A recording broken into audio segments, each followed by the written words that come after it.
bản thìประเภท studio បាទអញ្ចឹងចង់ដឹងថាប្រភេទ studio នេះមានអីខ្លះបាទចូលមកគឺបាទមានទូស្បែកជើងនៅខាងមុខនេះស្រេចបាទមានបាទផ្ទះបាយបាទផ្ទះបាយមានចក្រានអគ្គិសនីម៉ាស៊ីនបឺតក្លិនបឺតផ្សែងបាទ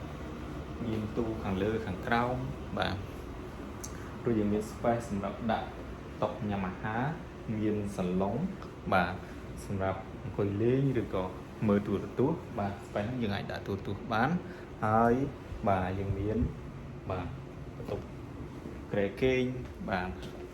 ហើយយើងមាន space ខាងមុខនេះបាទអាចដាក់ជាតុ make up បាទទូសម្អាងនេះជាដើមបាទហើយគ្រប់ unit នៅទីនេះគឺមានវ័យរណ្ដាមមួយដែលធំទូលាយបាទដែលអាចមើលឃើញទន្លេឬក៏ unit ខ្លះដែលអាច